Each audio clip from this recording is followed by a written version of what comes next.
Let knowledge in the pool industry be your biggest asset in business by listening to this episode of the Pool Pro Podcast. Guest Rob Stewart was able to leverage this concept to become the go-to pool guy in his area. The podcast starts now. Welcome back to the Pool Pro Podcast. This is Michelle Cavanaugh with my co-host, Dave Rockwell here. Hey, Dave. How are you today? Doing well. How's Texas? It's crazy. Warmer yet? It is warmer. The roads are completely clear at this point, so that's good. Terrific. This is a topic that is close to my heart, being with the National Swimming Pool Foundation for the number of years that I was. Of course, our game was all about education. And it's not, the word education is sometimes looked at as a negative word or a word that, I've got better things to do with my time or I'm already educated. So I don't want to use that word to turn people off here. The reason why we have this person on today, Rob Stewart, who is the owner of Robco Water from the Ottawa area, is because he has taken what we're going to talk about today and used it to his benefit for his business and for his profession. And it's something that I admire, and I've known him a long time. And anybody who's looking to grow in the industry or to elevate or to take themselves or their business to the next level, this is the model that I think is something you should consider following as you move forward in your career. Thanks so much for coming on, Rob. We appreciate it. Thanks for having me. I appreciate this opportunity. What's the weather like in Ottawa? Well, we had a foot of snow a couple of days ago and then another 2 inches last night. So everything's all cleared up and it's actually quite nice. Walking over to the office from the house today, I didn't even need to wear a sweater. It was actually that nice. Wow, that's great. You guys are used to it. You know how to deal with that kind of stuff. Yeah, well, I mean, the other morning going into Orleans, it was something like minus 18 Fahrenheit or something like that. So yeah, I had to put on a sweater. When you say sweater, you mean a really big, heavy winter jacket, right? No, just a regular quarter pullover, just a company with the sweater. Hat with the ears on it, the buff things that come down. You don't wear those, huh? No, that's just for snowblowing. Okay. Yeah, you got to dress the part. And that's Ottawa in Ontario, Canada, correct? Yes, sir. Yeah, not to be confused with Ottawa, Kansas, or Ottawa anywhere else in any of the states. We're up in Canada. Very good. Yes, and this topic today is, like I said, is something really important to me because I've been in the education side of the industry for so long, and I know you're a PHTA instructor. You also teach for Bob Lowry, and now Dave is a PHTA instructor. He took the course in December, and so you both are instructors who are going to be teaching service guys and others. But beyond that, there's a lot of things to talk about too. So before we get started, Rob, can you tell us how you got started in the industry? Well, my background is really scattered. I've done a whole lot of things. I am a licensed carpenter. I drove over-the-road truck for 15 years through all of North America. And that actually was what launched me into the swimming pools because I'd had an accident at work, busted up my shoulder. I had a surgery done on my shoulder and I had 6 weeks in a body cast. Oh my and gosh. while I'm sitting on my couch, one of my friends who builds swimming pools here in Ottawa phoned me up and said, "Hey, do you want to just sit on the couch watching Maury Povich or do you want to make some money?" And I said, "Okay, talk to me." So I started off, I purchased a tanker to fill up the swimming pools that he was building. And that's what started me off.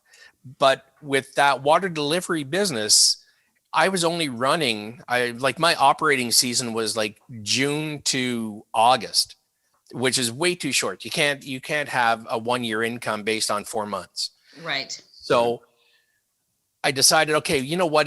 I got to up my game. I got to fill up my front end of my season and my back end of my season. So what's the easiest way to do that? Opening pools, closing pools. So because of that, you have to get more knowledge base. You have to get the right equipment to be able to do the job properly. And then we started going to the Pool and Spa Expo in Niagara Falls, the Canadian Expo. And they have all sorts of courses and all sorts of seminars. And it's like, hey, listen, you know what? I can take this course, this course, this course, this course, and still be free to go out for a beer in the evening. So that's what I started doing. And then the more I got into it, the more I started liking the actual pool work as opposed to delivering water. So I tried hiring a driver. That didn't work out. So I just got rid of the truck and went full-time into what I'm doing now. And what are you doing now? So that's Go ahead. I'm sorry, Dave. Go ahead. No, that is, what are you doing now, Rob? Well, my company primarily, what we do is we balance swimming pools. Okay, so like Michelle was saying, education, I like to use the word knowledge instead because this is a knowledge-based industry. If you don't know what you're doing, you can make a real mess of things. You Yeah. can get people sick, you can get people hurt, you can get yourself hurt. So knowledge is important. You have to know what you're doing out there in order to make sure that you're mitigating any liability as far as you go and your company goes. So the funny story is I hadn't really thought too much about getting into balancing swimming pools until I went to my parents' house. And I walked through the door and my mom said, "Hey, listen, if you don't want to get screamed at, it's time for you to turn around and leave." I was like, why? What's going on? She said, "Well, your dad just went down to the pool store and he's going to come up like a bear that just got poked." Sure enough, I hear the door close and my dad comes in and he's screaming like blue blazes. And it's like, "Dad, what's going on?" He's like, "Oh, I hope you don't want an inheritance because I'm leaving all my goddamn money down at the swimming pool store." And, it's like, "Well, what did you buy?" "I got no idea. I needed this and I needed that and I needed the other thing." And it's like, "Dad, do you want me to balance your pool for you?" And that was the seed.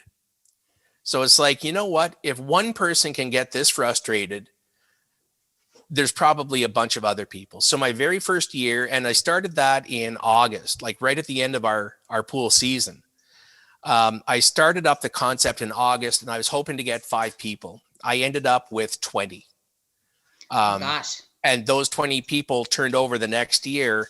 And now basically we've got over 400 pools that we do water balancing for every season. So again, coming back to how did you get into this? When I realized that I had my winters with nothing to do, it's like, well, damn, I might as well take some courses. Yes. So that's where obviously the CPO program, the genesis of that was with NSPF. So I went to NSPF and it's like, "You guys wouldn't happen to have a course I could take?" It's like, "Yeah, we only have these 117. Perfect. Sign me up." So that's what I did. I spent my winters, increasing my knowledge base.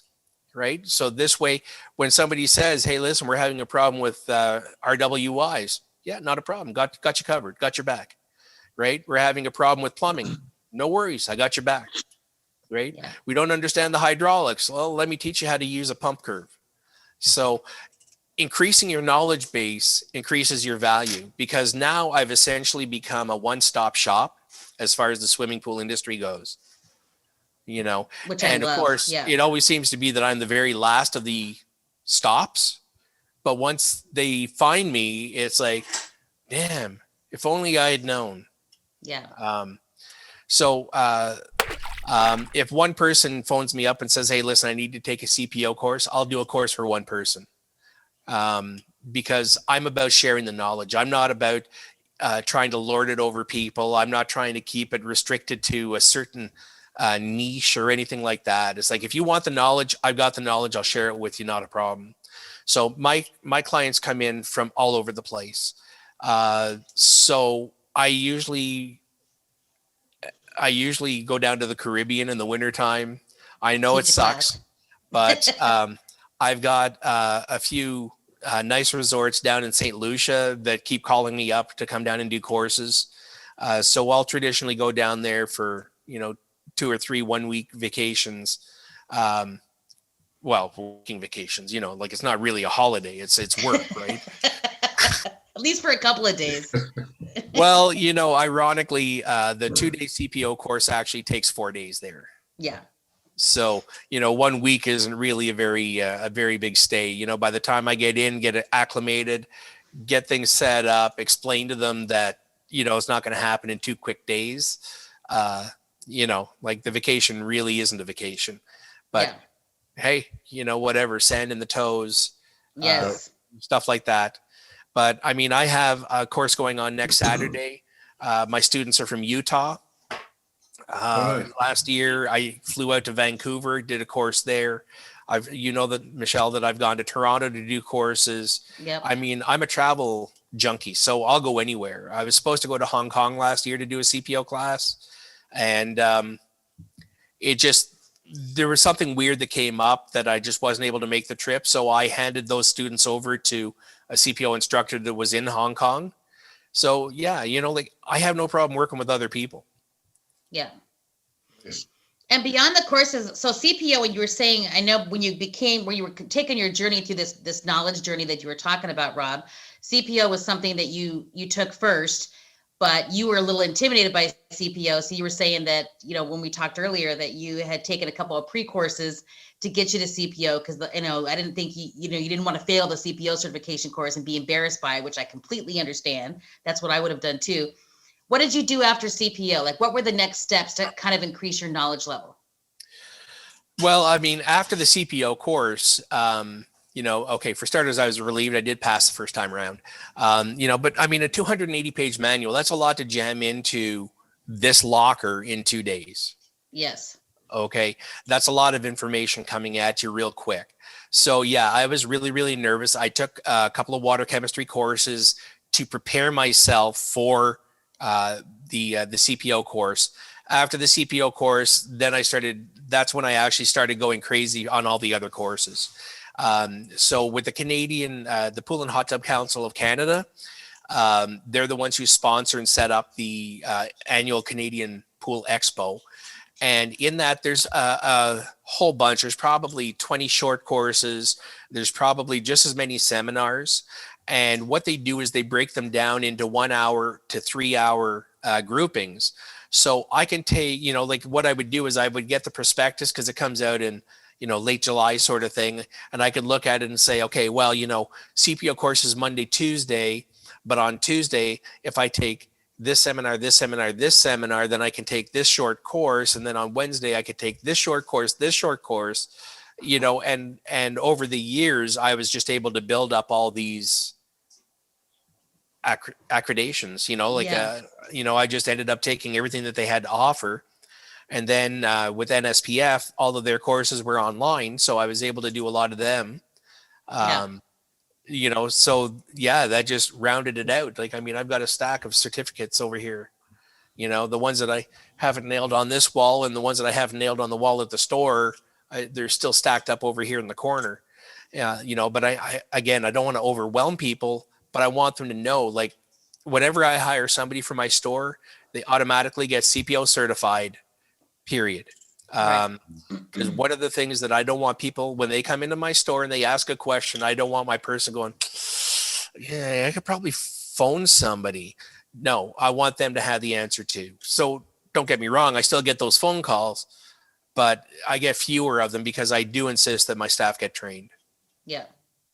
That's a real key thing, even for full service techs. You're the person in their backyard and you're the person that they expect to be an expert. Yep. So the things you were talking about earlier, hydraulics, pumps, curves, how to program their automation system. If they ask you things and you just kind of shrug your shoulder, I don't know, I've never programmed one of these things before. If you don't know how to work their system, if they know more about their pool equipment than you do, then you've lost a lot of respect. Absolutely. And their chances are, I mean, some customers are okay with that. They're just like, well, all I want is a pool cleaner, and I'll either learn the rest of it myself or I'll hire somebody to do the higher level stuff.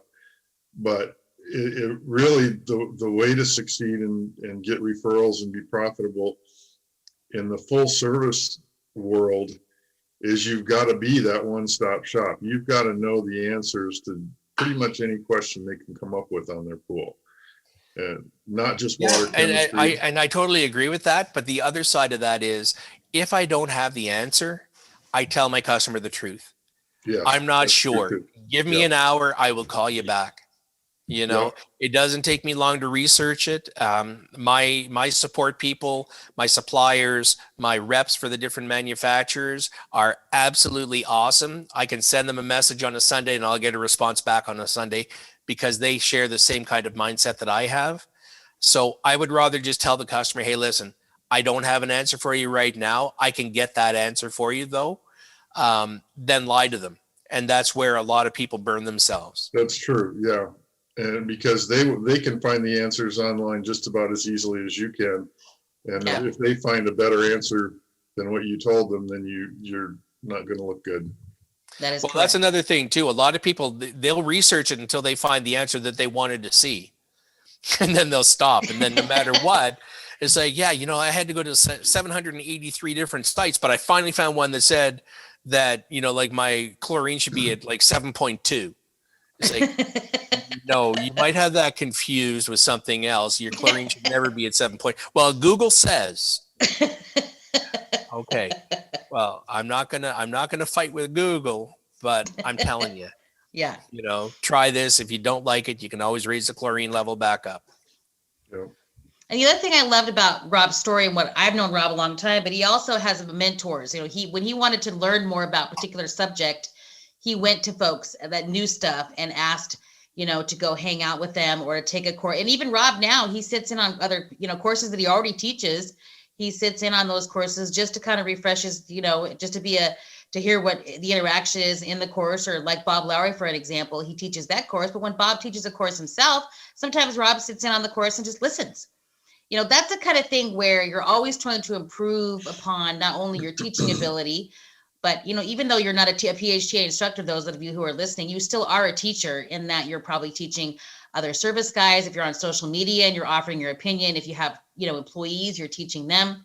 So you can consider yourself a teacher from that perspective. But I just love that concept of always going and trying to learn more about each individual subject or course or whatever it might be. And I think that's so important when you want to be the best in your market, or to grow your business, or to hire your first employee and figure out how you're going to train them. Any way you decide to do that, it's so important, I believe. Well, I'm glad to hear you say that. And I hope that it's genuine and not for the camera, because for years I felt guilty about phoning you up every spring and saying, hey, listen, can you reset all my courses for me so that I can retake them? And it's like, I'm sure you thought that I was a complete nut bar, but I did actually. Until I got to know you, Rob. Then I'm like, he's a good guy. Now I'm a complete nut bar. Yeah, I get it. I am wearing pants today. That's good. So I just think that's important. And I know that a lot of the service guys are like, we already know what we're doing. We've done the same thing, and our system, the way we've been doing things, has always worked. So we don't need to learn anything new. We don't need to, and can you speak to that, Dave? Because I know that that's something we talk about. If you have that mindset, do you think they really know everything? Or maybe they do, and because it's worked for them, they don't need to change it. If it ain't broke, don't fix it. Well, that's a recurring phrase that you'll hear a lot in this business. Yes. Well, that's the way we've done it for years, and we've never had a problem. But if you have that mindset, you're basically guaranteeing a couple of things. The most important one is you will never do anything great, and you will never, unless you've already done really great things, but chances are that's probably not true. And you'll never get any better than where you are right now. You have to learn and grow. You can't, that mindset it just has no place in today's world, because so many things are changing so rapidly in our industry. And if you're not staying on top of it, you're getting left behind. Yeah. And what did you say, Rob? What was your analogy to that about the washing clothes? Well, yeah. So, what I said was, we have to be open to newer and greater and better things, right? I mean, like, as time goes on, things develop and things improve. Otherwise, we'd all be gathering up our clothes on Friday afternoons and running down to the river and beating them against a rock to clean them. Exactly. We don't do that anymore because a better system came along and we recognized that it was a better system. If you close your mind to the advances that are being made in our industry, and I mean, let's face it, I mean, the swimming pools, we don't have a whole lot of advancements. It's not that hard to pick up on you just have to apply yourself. But yeah, you have to be open to what's going on. You have to have an open mind. When I go in, say for a leak problem, I talk to the customer and it's like, well, what are you seeing? What are you noticing? Now, of course, I know that they had a leak before they knew that they had a leak. Because again, with mostly vinyl liners, when we started building pools, I started thinking to myself, well, you know what? Like in 10 years, these pools are going to start leaking like sieves. So maybe I should get into leak detection now so that when this happens, these customers that I had for the last 10 years, they're going to call me, hey, can you find a leak? Yeah, for sure. You Right. know? So yeah, like you just have to be open. You have to be open-minded. So I go in, I talk to my clients, I listen to what they have to say, and then totally ignore it and do what needs to be done and do it right. Yeah. Um, but the customer wants to be heard, and my employees actually give me grief every now and then for stopping and talking to the customer so long. It's like, oh my God, we got to schedule. You got to move. You got to keep doing this. Hey, whoa, whoa, whoa. This person's inviting us into their backyard year after year after year. So if they want to talk to me for 10 minutes, they got their 10 minutes, no problem. Yeah, exactly. And So you also went down, and that's another thing that's a good idea. Rob went down to Florida for a month last year because he hadn't worked a lot with concrete pools because he doesn't have, as he said, a lot of concrete pools in his area. So he wanted to learn more about concrete pools and the building side of it. So he went down with a builder for a month in Florida last year to just learn and understand better, which I think that's the kind of way that you are able to. And I was saying this, I think, on a different podcast, but if you really want to know something about a particular product or something, take the person out to lunch when you can. These days with COVID, you can't do any of that, but you could also have a phone call or a Zoom call or send them a lunch gift card and you guys can have lunch together on Zoom, whatever it is. But if you want to know something like Seraflow, we have a person that comments on a lot of our podcasts that are on YouTube. And one of them, we had mentioned a filter, the new filter media, Seraflow, I think, on one of them. And so we always get a comment. She wanted to learn more about that. So I gave her the information and where she could go learn more. Now that'd be a good conversation to have. If she wanted to talk to Derek French or somebody from Wateropolis, she could learn more about that filter media. And that's the type of thing that I'm speaking about. Can you speak to that, Rob?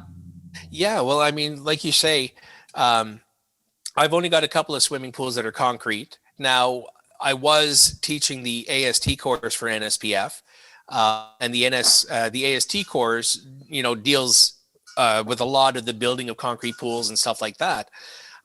But yeah, okay, yeah, you can learn it in a book. That's one thing, all right.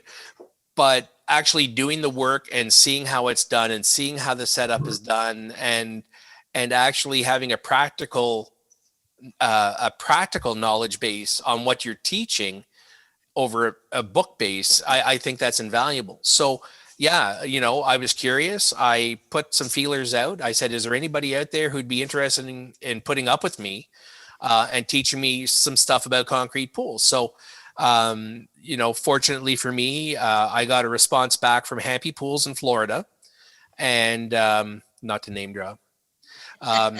But I got a call back from him and he said, hey, listen, if you want to come down here, he says, absolutely, I will let you shadow my guys. I'll let you come out with me. I'll teach you everything I can possibly teach you in that time frame.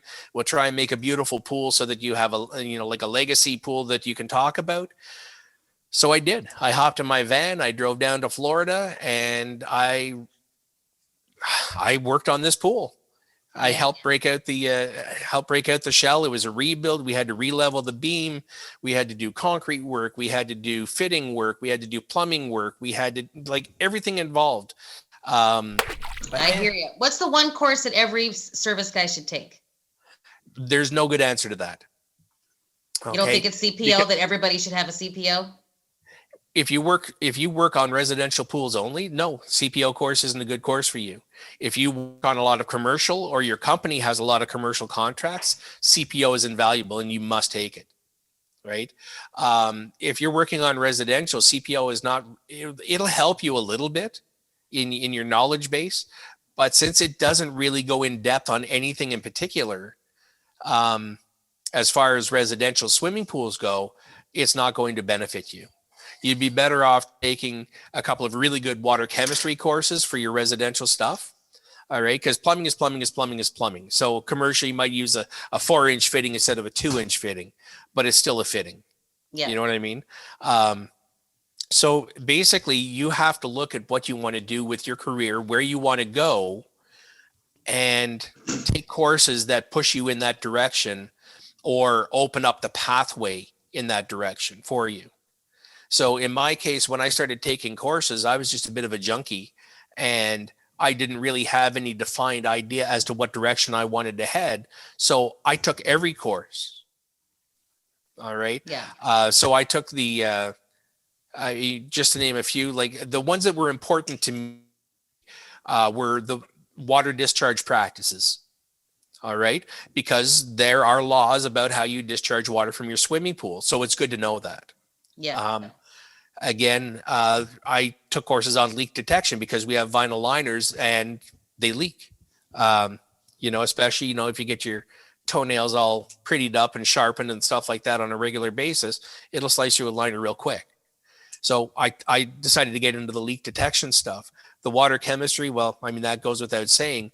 But again, the CPO course is only like what, chapter 5, I think it is, that's water chemistry, and it's very basic water chemistry. It's more adjustment on your test as opposed to understanding the process of the water chemistry changes.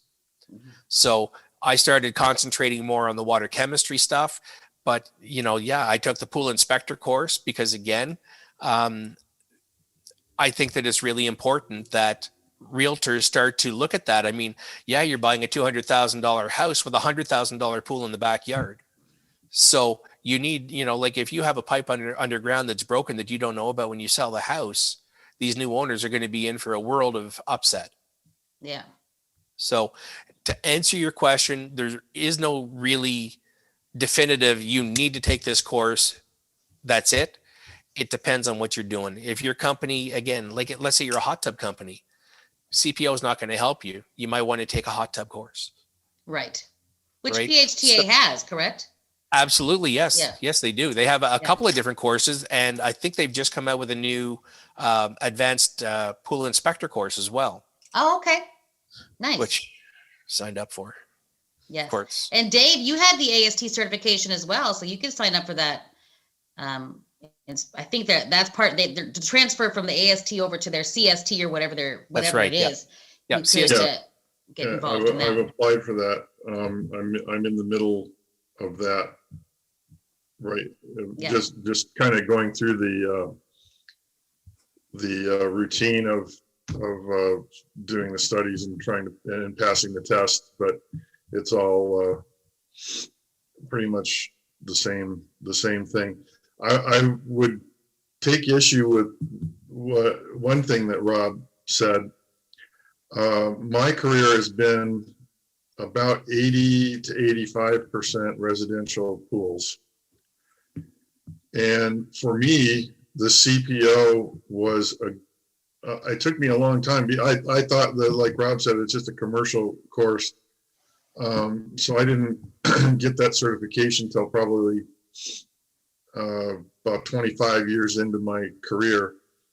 And I will say that I think there's tremendous value in the CPO course, and it's a great place to start because it walks you through the basics of a lot of things that you really need to know. All of the different mathematical calculations that you need to know, starting with how many gallons are in your pool. If you don't know that, first and foremost, you can't service a pool properly. You can't dose chemicals properly. You can't size a pump. You can't size plumbing. It is the most important thing you need to know. Being able to go through and do manually go through the long division of figuring the LSI is a great thing to know. Sure, there's Arenda apps and there's the wheel that Taylor gives you with their test kit, and there's easier ways to do it, but to actually know it and see how all that works. And then to understand as you go through the different things on recreational water illnesses, water problems, different things that can come up, the fact that the pool's an open environment and thinking about all the things that get introduced to a pool, that happens in commercial and residential. So it really helps stress on you the responsibility that you're taking on, the things that you really need to know. And at the end of the course, there's the thing on writing protocols for each pool, for how things need to be managed, and what tasks, identifying each individual task that needs to be done, especially on these high-end residential pools. Every one of them is different, but they have very expensive materials, and you're maintaining very expensive equipment. So right from the minute when you start up one of these pools to write a protocol, there's the CPO manual has some really good, it is basic and starter information. Yeah. But I think there's tremendous value for somebody, no matter what kind of pool you service. There's just, it's a good basic primer for the things that you need to know to properly care for a pool. Yeah. Okay, so I didn't mean to make it sound like I'm saying that the CPO is not a valuable course, because it is a valuable course, and it's a valuable course just for what you finished saying. It gives you a very, very good base across all the different aspects that you're going to come across, be it residential or commercial. I totally 100% agree with you. I was just more saying that you need to understand where you're going in the industry, and then you should tailor it to what you're going to be doing. Yeah, exactly. So again, like, just to reiterate, like, every time I hire a staff member, the first thing that happens is they get CPO certified. Yeah. And yes, we still do residential, but like I say, it gives you that broad base. Yeah. So that when somebody comes in to ask a question, you have that exposure to the information. And you understand the terminology too, because when they come in and they say something, you're like, if they have no training, or don't understand the terminology, you're like, what? I have no idea what you're talking about. You don't ever want that to happen. Yeah. It's like deciphering text, right? Right.